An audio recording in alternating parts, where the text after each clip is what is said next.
Dallas has just been on a tear. I believe we can attribute that to Jason Robertson. Also, Jake Ottinger, who's really stepped in. Yeah, so we can compare a rookie QB to a toddler. Hayward's absence for this game will be significant, and I wouldn't be surprised if this game turns into a blowout as of late. The Golden Knights just can't pull it. I really think the Avalanche are determined this year. They made so many moves and grabbed so many guys that they have to win a championship or at least make the finals. They were on our championship and bust. The same self, the only year he won an MVP was the year he cheated, which really should put something against that MVP. But yeah, and as a Cowboys fan, I have learned how dangerously good Aaron Rodgers has been with he can just thread a pass. Hello, I am Ruby Ackerman, and you are listening to Outsider's Opinion with Kevin and Austin.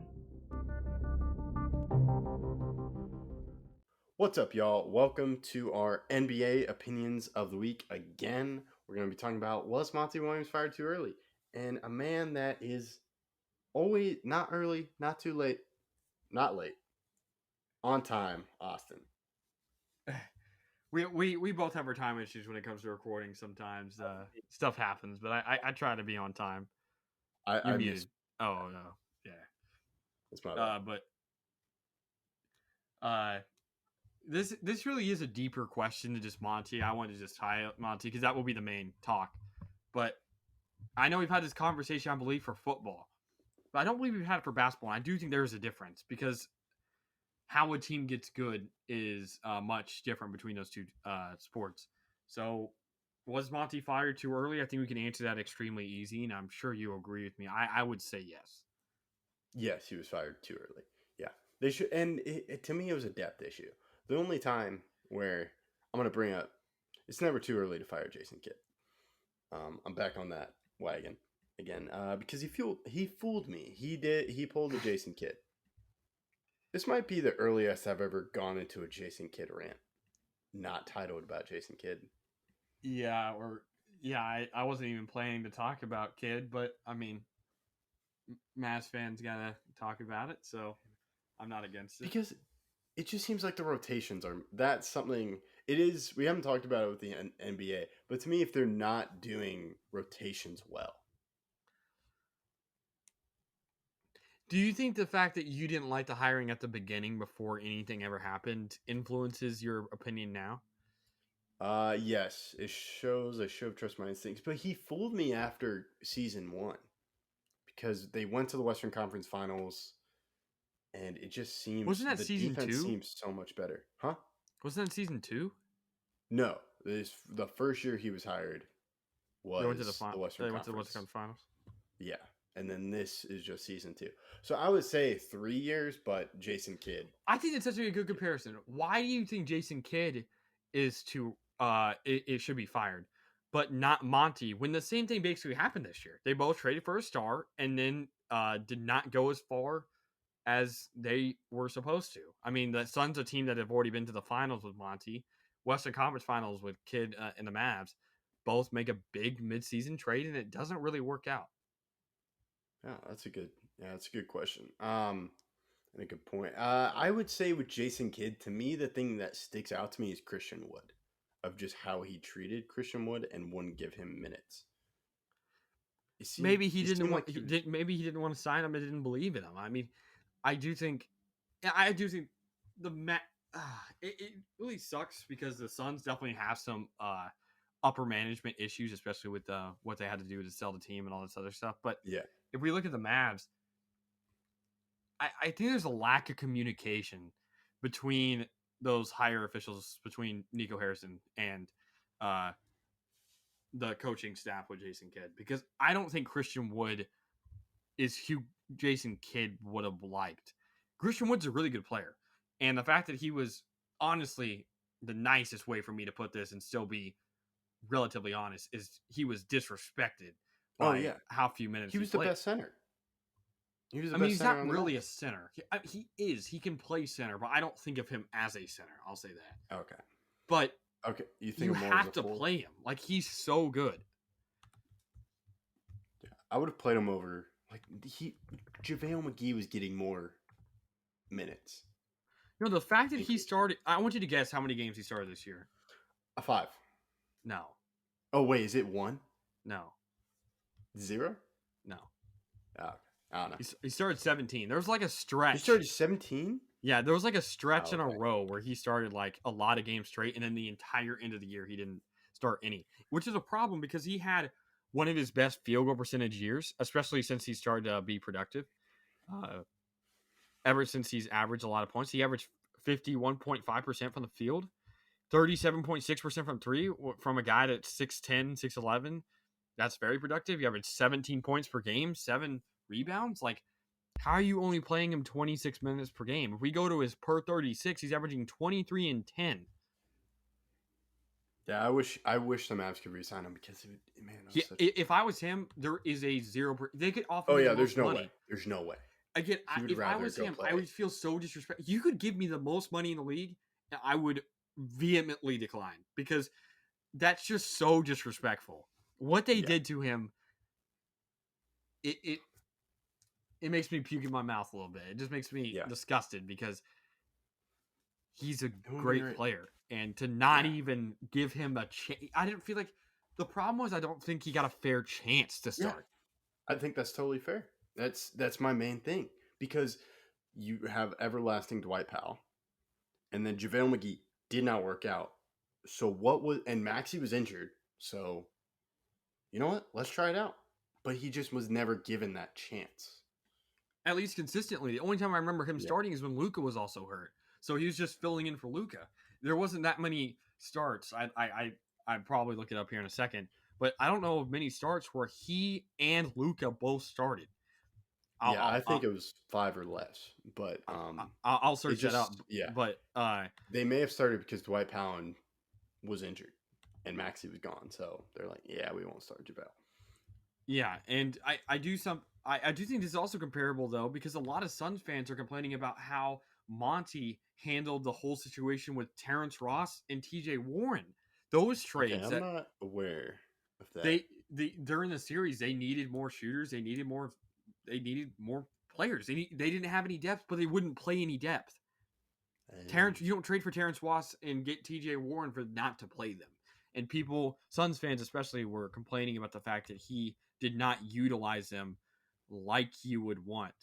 And I do think that was a problem for them, but it's maybe not as pronounced or disrespectful comparative to what happened to Christian Wood. Yeah, so my argument for keeping Monty is you've been to an NBA Finals. I know last year stunk, but to me, you still were in the second round of the playoffs. And after that big trade, you just didn't go as far as you expected. Yeah, I do think a part of the problem is you have a little bit of bias, because I think Suns fans probably feel about Monty how you feel about Kidd.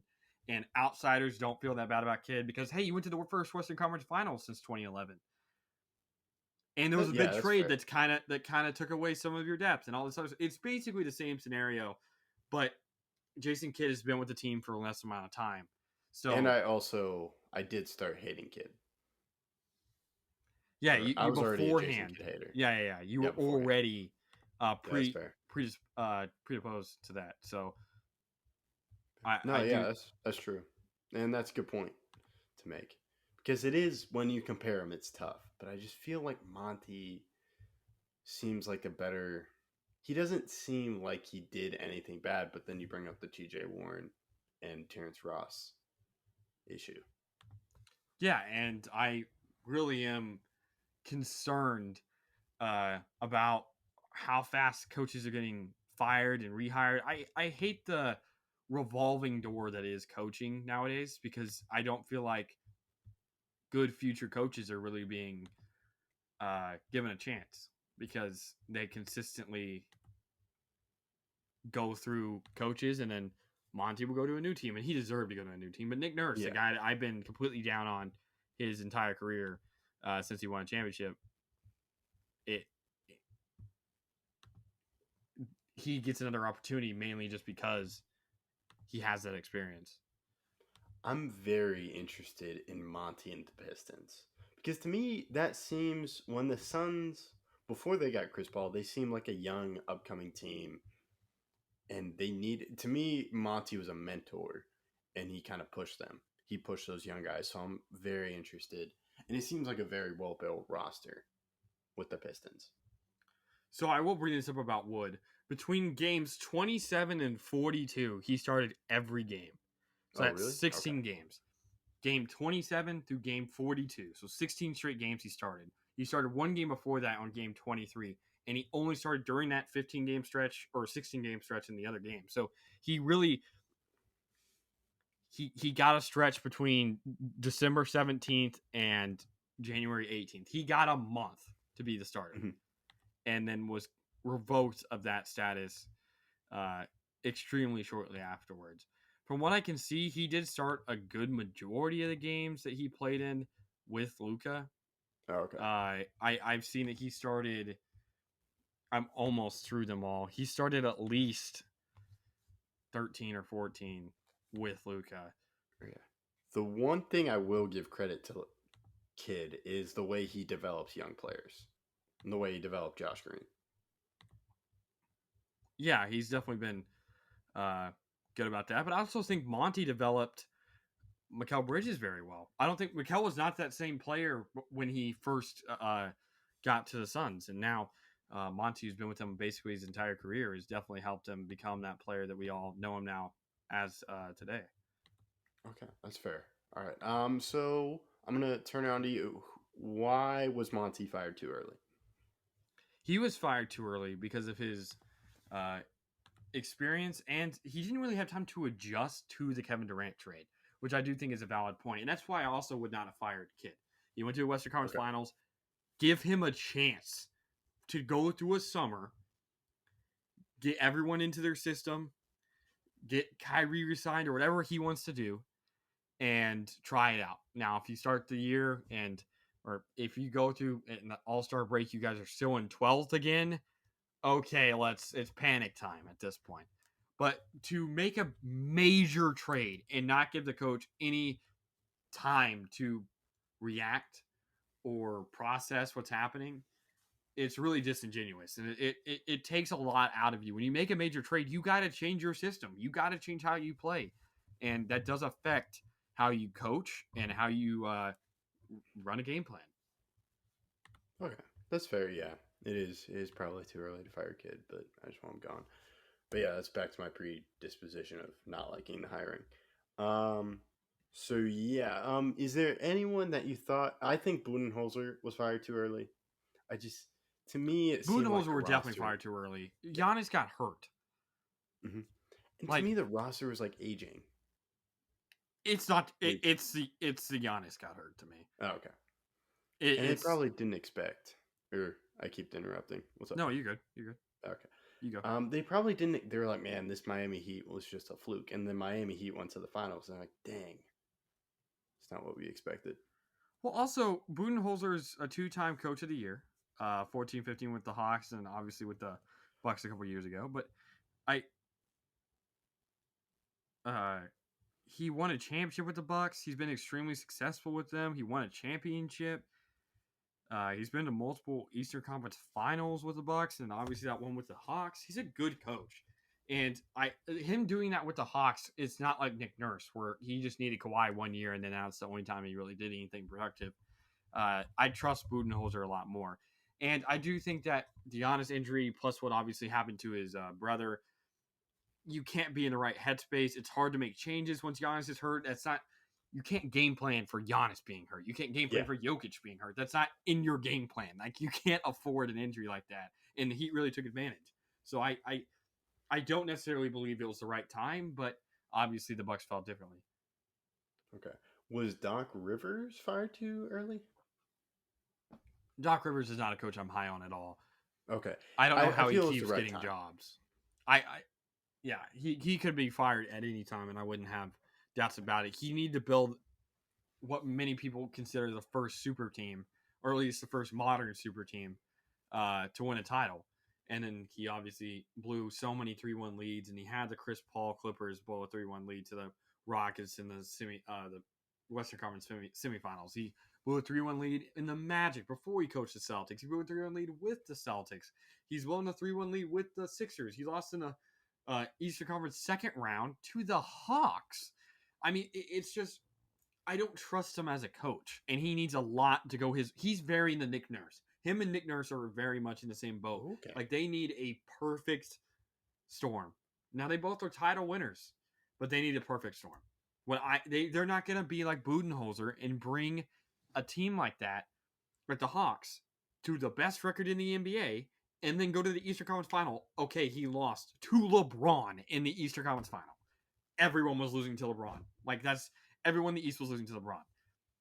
Yes, he won a title with a perfect storm, but a perfect storm for a title is understandable when he's already had other success. And I just haven't seen that success besides when you have a super team in Boston. And then once other super teams were built, we never really heard from him. And obviously he went to another Eastern Conference Final. I think he went to 3 with Boston. But it didn't really work out other than the one win. Obviously they blew a big lead in the 2010 finals. But and then we go to Monty. Monty is very impressive. Him getting a Suns team that's been so lackluster in recent years, a team that didn't go to a finals with Steve Nash and Amari Stoudemire and Joe Johnson and Sean Marion and all of them, but they did go with this team. Monty didn't deserve it. Mike Budenholzer didn't deserve it, but it was definitely the right time for Nick Nurse and Doc Rivers because those two I don't have enough faith in. Yeah, I was all for Doc Rivers being a part of the Sixers, but now given what just happened, yeah, I would have fired him too. Nick Nurse, I get why did they actually fire him or did they just part ways? It's whatever it is the same thing. It's Yeah. He got fired, but they don't want to say he got fired because he won a championship with them, all this other stuff. But going back to Doc Rivers, he hasn't made a conference final since 2012, I believe. It could have been 2013. So many leads. It could That's the no, big I think thing it was for me. 2013 actually. So 10 years from 2023 to 2013, Yeah. he made it last time in 2013, and that was Mhm. what the last year with the super team with the Paul Pierce, KG, Rondo, Ray Allen. I guess they didn't have Ray Allen that year, so they still had Rondo, who was an all-star, and then Pierce and Garnett, one of their last good years. But that's the last time he's made it, and since then he has not. And whether it's those Clipper teams that had 3 all-stars in 15-16 with Paul, DeAndre Jordan, and Blake Griffin, obviously had a 6th man of the year that year too with Crawford. So he just has so much talent. And again, he is an MVP this year, and they don't even make the conference final. When Giannis was an MVP, they made the conference final in 18-19, and they were the best team in the league, and he won Coach of the Year. What Budenholzer did, and then Monty again. Nobody expected that Suns team. Many people expected the Lakers to beat the Suns. Obviously, that was one of my first great predictions. Is that if AD was out for the playoffs, the Lakers would lose in the first round. I still love that pick, and the fact that it was true, it held true. And Monty's just, I have faith going in. Here's the thing. Doc Rivers has never won a playoff series that he was a lower seed. I'm pretty sure that's true. Oh. At least in the first round. I know that's true for the I'll first trust round. you on that. But I think enough. it's true. I think it's true for the entire playoffs. So can he? It's not like Monty. It's not like again Budenholzer or Monty. I trust to be the worst of the two teams and win. With Doc Rivers and Nick Nurse, I need to be a great team for me to be confident, and that's really the distinction. I do think Jason Kidd deserves credit for getting to a Western Conference final because I don't believe many people were expecting after Dallas hadn't won a round since 2011 for them to go all the way to the Western Conference final. So I think Kidd deserves another year. Again, if it's lackluster, definitely cut ties. But for right now, I think he's done enough to warrant a chance. That's fair. Yeah, he's going to get a chance no matter what. But yeah, I wouldn't have hired him in the first place. So yeah, it's rough. It was a great year. It's just, I don't know. We'll have to see what happens. Budenholzer, yeah, I'm surprised. The thing that surprised me about Budenholzer is no one's picked him up yet. Or has he signed somewhere? No, he hasn't. He apparently he had a conversation with the Suns and the Suns said no. Or he's unlikely to get the Suns job, but or I thought someone else got the Suns. Or is the Suns job still open? No, I thought someone got it. Maybe? Yeah. I can't remember. I think it was some assistant because I know Griffin went to the Bucks. But Monty went to the Pistons.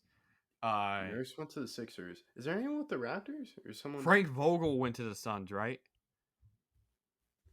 Oh, or I thought maybe I have no idea. I think it's Frank. Yeah, Vogel. it is Frank Vogel, which I think was a guy that was fired too early. Yeah, Frank Again, Vogel. and that's just because it's the Lakers. What did Vogel do wrong? Nothing. That's Rob Pelinka doing a terrible job signing guys. That's not on Frank Vogel at all. Who's the Raptors head coach? Isn't he the Darko guy? Oh. Who's Darko? Darko, yeah, you're absolutely correct. That's relatively new. Wow. What's his last name? Darko Rajakovic. Got it. Okay. So no one else has been fired. No one else is gonna be fired. So Budenholzer. Wait, is there any news on Budenholzer? I have no idea. I haven't looked. Nothing's popping up.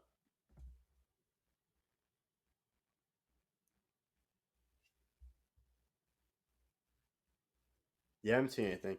So maybe he goes to an assistant as the Spurs, or maybe he comes to the Mavs. That's what I'm hoping for. But yeah. So okay, it was a good discussion. So 3 years or 4 for NBA coach? What would you say? I think the NBA is much more circumstantial than NFL. Okay. Because these big trades don't really happen in the NFL. When's the last time we've seen a major blockbuster trade mid-season? Ooh, that's a good point. Okay, so it's like circumstantial. a KD of the NFL getting traded. Like that's like Lamar getting traded mid-season. Like that is what just happened.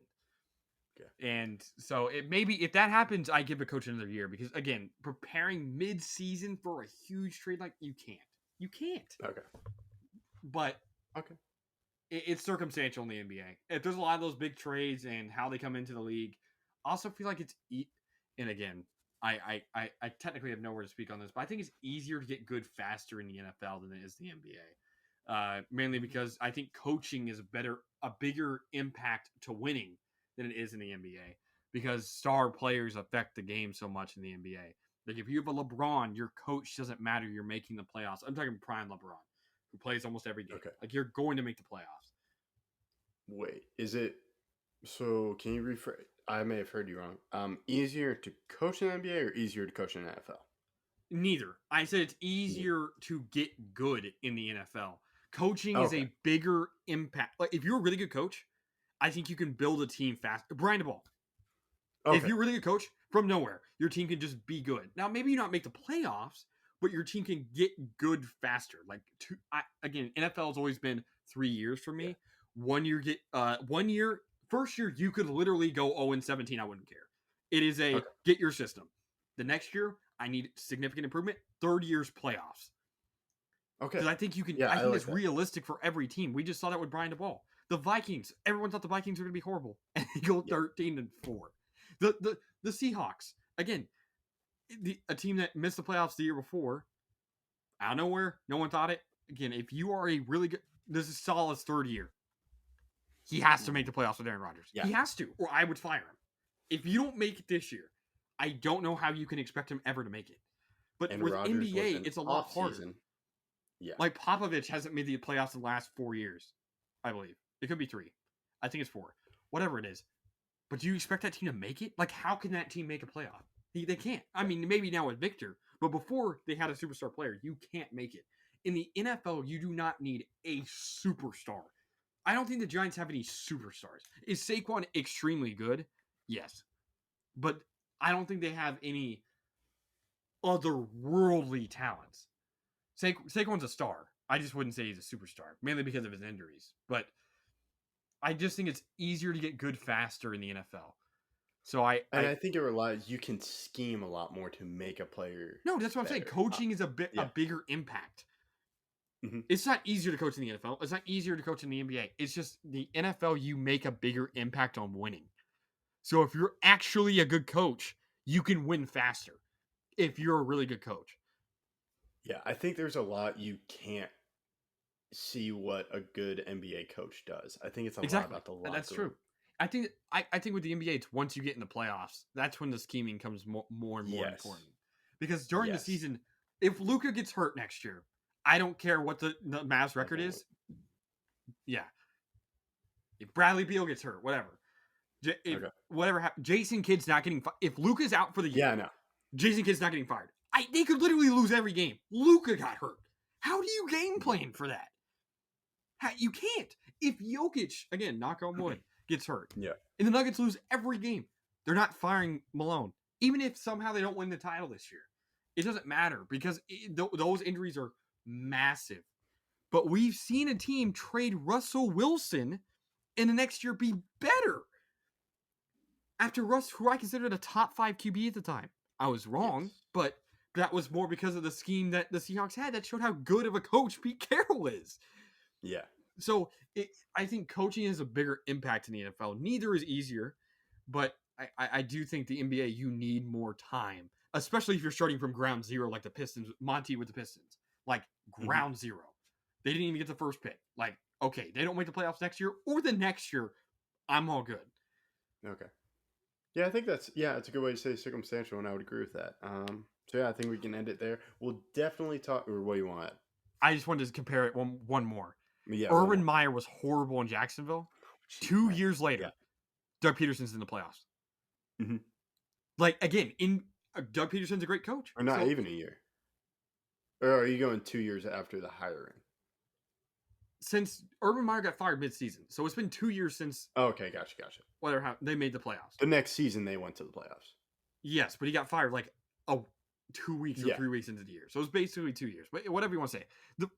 Doug Peterson, extremely quickly after a mammoth explosion that was Urban Meyer, they make the playoffs. Again, great coaches will get you in the playoffs. Now, you will miss some. Everybody misses the playoffs in the NFL. You're not going to make the playoffs every year. And it's no time to panic. Like, okay, Tom Brady retires. Well, shoot. We're in a bad spot. Yeah. But now let's regroup it. I'm going to give you another year or two to make the playoffs again. Like, you don't have to make it this year or maybe even the next year for the Bucs. But again, within 3 years, you should be making the playoffs every time. Because I believe in the NFL, if you're a really good coach, you can do that. Yeah, I think that's fair. And I think that's a good way to end the episode. That was a good comparison. Good video. We got a vent about kid. Yeah, there's no hope. Thank you for listening, and we appreciate it all. And that's all we got.